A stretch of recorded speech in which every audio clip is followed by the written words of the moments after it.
Assalamualaikum, selamat siang. Salam Rahayu. Akhirnya Gus Abbas menanggapi apa yang dikatakan sesepuh kita ini. Apakah tidak tahu orang-orang atau tokoh di barisan tesis Kiai Imad itu siapa saja? Yang mendukung siapa saja? Apa nggak tahu? Ada Ki Khalwani, orang semua tahu Ki Khalwani itu siapa. Ada orang dari terah-terah kerajaan Mataram, semua orang tahu siapa mereka. Cirebon, terah dari Buntet, ada juga Buya Mutadi, Banten, Panembahan Senopati, banyak. Kalau saya sebutkan banyak sekali. Kok seenaknya berkata orang-orang yang bergerak dalam tesis nasab dianggap Khawarij, Wahabi? Saya herannya tuh, apa tidak tahu siapa-siapa saja yang selama ini mendukung Kiai Imad itu? Apa nggak tahu? Terah keluarga orang besar semua, pahlawan untuk lingkup Nusantara. Mereka tuh tokoh masa lalu, leluhurnya, kakeknya, sampai anaknya, sampai sekarang tuh masih pada bergulat, konsisten menjaga NU dari hal-hal yang berbau intoleran, HTI, FPI, dan lain sebagainya. Walau mereka itu tidak punya jabatan. Nah ya, ini ujuk-ujuk yang namanya sesepuh itu harusnya kan jadi orang tua gitu loh.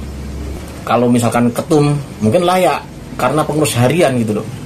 Nah ini dianggap sesepuh. Bayangin saja, apa tidak tahu pergerakan Harokah kemarin-kemarin tuh mereka tuh bersama siapa. Sebelum sesepuh itu berkata Khawarij yang dituduhkan ke orang-orang yang mendukung tesis nasab, yang menuduh Wahabi itu orang-orang garis lurus. Lu ini kok malah gimana sih? Padahal semua orang tahu orang-orang garis lurus itu siapa. Zaman demo-demo mereka bersama dengan siapa. Semua orang tahu. Lu ini ujuk-ujuk. Ya akhirnya Gus Abbas ya jelas marah lah. Ini bisa dibilang apa ya? Menandakan literasi soal harokah, gerakan, entah itu politik, agama, mungkin kurang dikuasai gitu loh. Jadi nggak tahu. Itu harusnya dicek dulu siapa tahu mereka itu. Harusnya seperti itu. Perjalanan lama orang-orang ini mengkonter isu-isu opini yang dilakukan oleh kelompok intoleran. Ujung-ujungnya dikatain Khawarij. Yang aneh yaitu tadi, kok pendapatnya sama dengan orang garis lurus gitu loh. Apakah ini pengaruh grup di WA atau apa? Saya juga nggak tahu. Terkesan apa toh? Soal nasab ini terkesan angker gitu loh. Terkesan, tidak boleh diudah-udahin, seakan-akan semacam itu. Seakan-akan. Padahal kan nggak seperti itu gitu loh. Ini videonya dari Gus Abbas, Buntet. Kemudian masalah yang berkaitan dengan Ki Miftahul Akhyar, masalah yang berkaitan dengan komentarnya beliau, contohnya semacam yang saya dengar ya, itu bahwasanya orang yang mengkaji nasabnya habaib itu adalah orang Wahabi dan orang Khawarij. Ini menurut saya adalah kesalahan yang sangat fatal sebenarnya. Kesalahan yang sangat fatal yang ditimbulkan dari cara berpikir yang salah, yang muncul dari ideologi pemikiran yang salah, yang muncul dari menurut saya berhubungan dengan mentalitas juga yang salah. Kenapa saya bisa bicara seperti itu? Karena di dalam jejak digitalnya beliau itu pernah juga salah menilai. Di antaranya apa?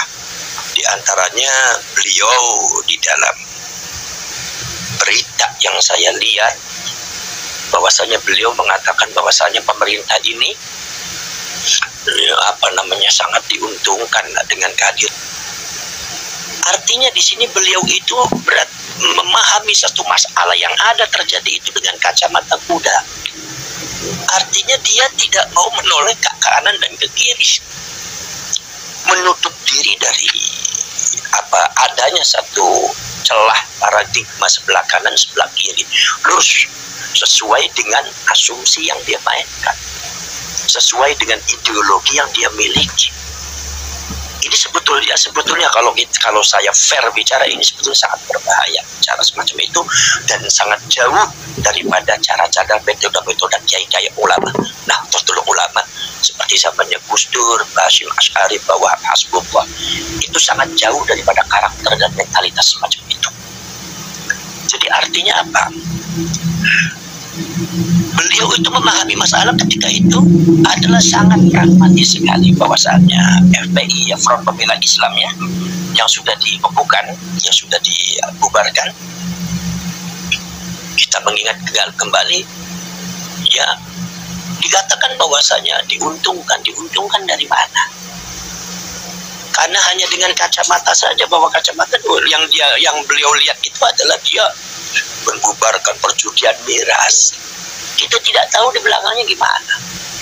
Apalagi sudah nyata-nyata bahwa FPI itu di belakangnya itu membawa satu ideologi kebangsaan yang akan merubah ideologi kebangsaan yang sudah didirikan oleh para pendahulu Indonesia. Yaitu adalah kenapa? Yaitu ideologi khilafah Wahabiyah. Saya tidak mengatakan khilafah Islamiyah, terlalu besar Islam. Si khilafah Wahabiyah, khilafahnya HTI. Dulu para habaib itu kan selalu di dalam pergolakan politik. Itu kan bercampurnya dengan HTI. HTI kan Wahabi. Wahabi kan Khawarij. Sekarang saya tanya, kenapa sampian mendukung FPI yang bergabung dengan Khawarij, sementara ada ulama dan kiai NU yang membahas nasabnya habaib dibilang Khawarij, dibilang Wahabi? Itu sebetulnya menurut saya itu satu pemikiran yang absurd dan sangat fatal sekali. Sebetulnya orang-orang yang memiliki intelektualitas yang sederhana pun tidak akan memiliki kesimpulan semacam itu. Jadi artinya apa? Artinya itu satu kesalahan yang sangat fatal, bahwa kesimpulan beliau itu kok bisa salah. Sementara beliau juga banyak mengkritik yang Said Akil ketika itu. Bahkan dalam komentarnya sangat keras supaya Said dianggap harus berhati-hati dalam masalah komentarnya, karena Kang Said Akil itu satu-satunya orang yang PBNU yang sangat kritis terhadap FPI dan HTI. Kenapa kalau Kang Said yang mengkritik? Dianggapnya apakah seorang Buya Said ini adalah membahayakan bagi pemikirannya Ki Miftahul Akhyar ketika itu, tapi FPI tidak membahayakan. Artinya kan itu kan merupakan satu paradigma yang lucu sekali. Satu ideologi pemikiran ini yang berasal daripada satu kesalahan dan kepincangan berpikir karena dengan kacamata wujud. Apa yang dia pahami itu yang dia benarkan. Orang lain punya pemahaman beda, itu yang disalahkan. Padahal yang namanya FPI itu ya, dia sudah kentara, apalagi saya melihat dan mendengarkan, nggak tahu benar apa tidak, tapi kalau bangsa Indonesia harus hati-hati, harus. Katanya ada satu yang diusung oleh golongan habaib itu adalah negara Tarim Indonesia. Itu betul apa tidak saya tidak tahu lah. Tapi artinya kehati-hatian itu harus dijaga oleh seluruh bangsa Indonesia, bahwa habaib dan gerakan Ba'alwi ini bergabung dengan HTI ini ada maksud. Apalagi sudah mulai menggembosi. Satu, menggembosi kewibawaan daripada presiden ketika itu. Saya tidak bicara personality Pak Jokowi, presiden Indonesia. Presidennya dianggapnya dajjal, istanya iblis, kemudian apa setan itu kan. Itu kan berarti menggembosi kewibawaan. Nomor selanjutnya, kalau seumpama Ki Miftahul Akhyar itu cermat berpikir, bagaimana ulama-ulama itu digembosi? Dan yang digembosi adalah ulama NU. Berapa habaib yang menyebut Kang Said Akil bukan Kiai Said tapi si Said. Gus Yakut dengan si Yakut. Gus Mustafa Bisri itu disebutnya si Mustafa. Kiai Ma'ruf Amin itu si Ma'ruf.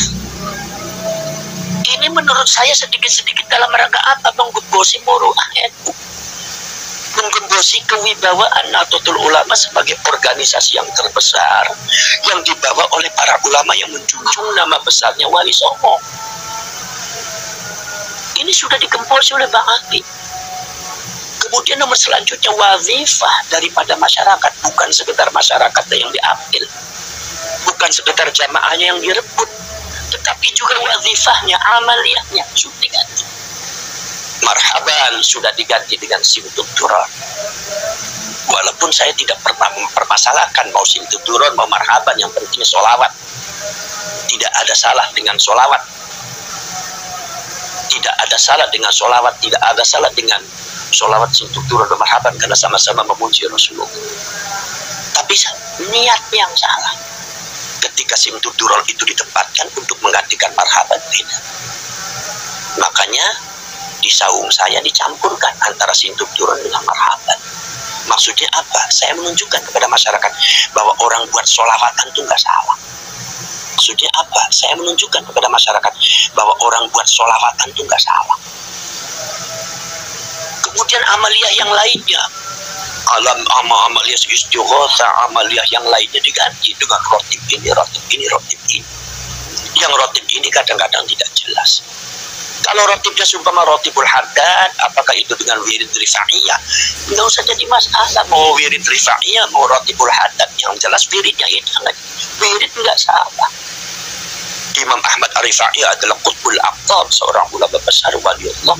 Habib Abdullah bin Al-Ahad juga seorang berilmu. Nggak ada salahnya orang yang punya ilmu. Kita tidak pernah mempermasalahkan ilmu, tapi kita hanya membahas nasab, bukan ilmu.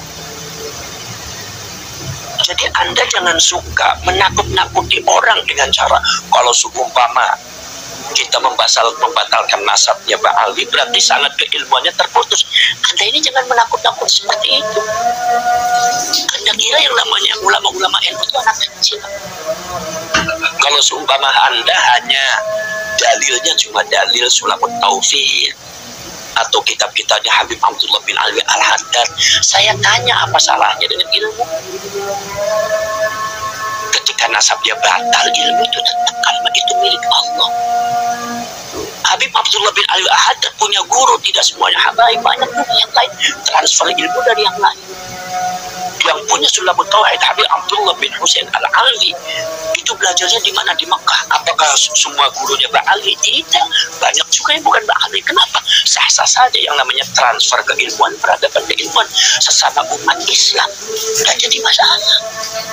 Ini bukan masalah ilmu, bukan masalah peradaban. Masalah apa? Ini masalah nasab daripada satu klan kaum yang mengaku dirinya cucunya Rasulullah padahal nasabnya tidak jelas. Kebetulan itu nempelnya ada di Ba'alwi, dan sebetulnya yang dibatalkan oleh para ulama bukan Ba'alwi saja, banyak. Dan yang membatalkan nasabnya Ba'alwi pun bukan kita saja, bukan apalagi bukan Ki Imaduddin, bukan, tapi juga ulama-ulama zaman dulu juga banyak. Dan Ki Imaduddin juga membahas, menganalisa itu juga berdasarkan data-data yang sudah ada. Artinya itu sudah sebetulnya harus diketahui oleh orang. Nah, jadi jangan suka menakut-nakuti seperti itu. Adanya satu pembatalan dalam satu paradigma itu bukan berarti keilmuan itu batal. Contoh seperti ini. Zaman dahulu itu ada dua, pasca Rasulullah wafat itu ada dua blok. Blok pertama adalah orang-orang yang memahami Al-Quran dengan hadis secara tekstual. Ini diantaranya adalah sahabat Abdullah bin Abbas, sahabat Abdullah bin Umar.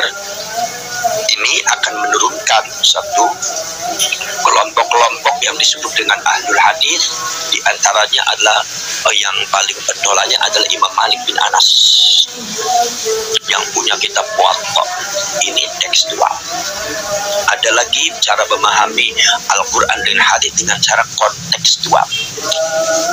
Di antaranya siapa? Di antaranya sahabat Abdullah bin Mas'ud, sahabat Umar bin Khattab, Sayyidina Ali bin Abi Thalib radhiyallahu ta'ala anhum. Ini akan menurunkan satu tabi'in, di antaranya adalah Imam Ibrahim An-Nakhai, yang akhirnya melahirkan satu mazhab yang disebut mazhabnya Al-Imam An-Nu'man bin Thabit Al-Hanafi. Ini dengan disebutnya Ahlul Ra'yi. Ini sudah ada pertentangan sejak zaman dahulu, tapi ilmu mereka tidak paham. Ketika Daulah Abbasiyah memakai manhaj ideologi hukum secara resmi, itu pakainya adalah Ahlul Ra'i di Baghdad. Dari Hijaz juga protes, dari Imam Malik juga protes, mazhab Maliki juga protes. Tetapi itu semua tidak membatalkan keilmuan, biasa protes semacam itu. Jadi tidak dijadikan masalah. Kemudian para ulama selanjutnya kayak Imam Ibnu Ma'in, kemudian kayak para ulama termasuk Imam Ibnu Sirin, termasuk juga Imam Bukhari dan Imam Syafi'i sendiri banyak menganulir beberapa riwayat yang diriwayatkan oleh Imam Ibrahim An-Nakhai. Ini ulama-ulama setelahnya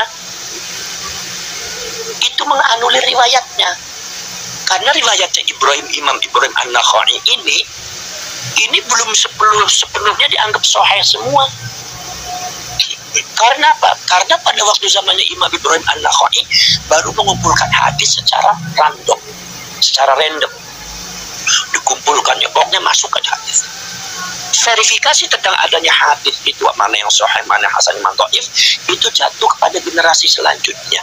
Sekarang ketika seumpama Imam Bukhari atau seumpama Imam Ibnu Ma'in menyatakan bahwasanya hadis yang diriwayatkan oleh Imam Ibrahim An-Nakhai, seorang tabi'in, itu dianggap hadis itu ternyata tidak sahih, apakah itu berarti Imam Bukhari itu mencela Imam Ibrahim An-Nakhai? Tidak, ini konteksnya keilmuan. Saya sudah melihat videonya dan saya sudah menjawabnya. Waktu kemarin juga ada saya buat video karena diminta oleh masyarakat, khususnya masyarakat Cilacap, ketika dia sudah di-share. Ya pada intinya pernyataan itu sangat tidak benar, dan pernyataan itu adalah mengandung intrik fitnah. Saya sangat menyayangkan sebagai seorang roh Islam menghalalkan fitnah. Kalau seumpama tidak fitnah, berarti sebagai roh Islam tidak tahu masalah yang terjadi di kalangan Nahdiyin ketika itu. Maka dari itu sangat fitnah. Kalau itu fitnah, itu sangat tidak benar. Saya adalah NU, darah saya adalah NU, mbah saya mbah NU, anak saya NU, ibu saya NU, uang saya NU, sekeluarga saya Nahdlatul Ulama. Bukan Wahabi, bukan Khawarij. Kalau Anda mengatakan saya itu Khawarij atau saya itu Wahabi, akan saya lawan Anda sampai di mana. Karena itu kebohongan. Sebab apa? Sebab apa? Sebab kata Allah Subhanahu wa taala, "Innal ladzina fatanul mu'minina wal mu'minat bighairi maktasabu faqad ihtamalu buhtanan wa itsman mubina."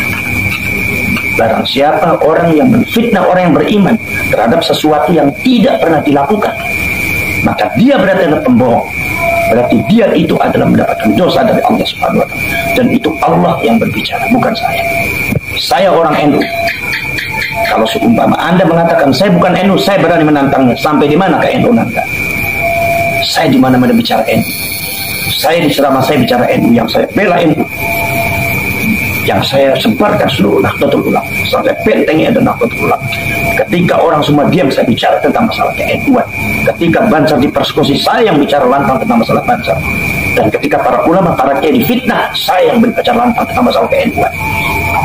Ketika mereka difitnah, ketika Bansar dicaci maki, ketika Bansar dikafirkan, ketika Ansor dibilang ada PKI-nya, saya tanya, kemana Anda?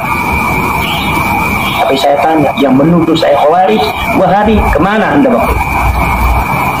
Ini permasalahannya agak rentetan permasalahan dari dan pendukung daripada iman ini bukan Khawarij. Kami semua adalah Nahdlatul Ulama, Nahdiyin. Semua adalah Ahlus Sunnah wal Jamaah. Semuanya adalah pengikut yang Basyir Ashab.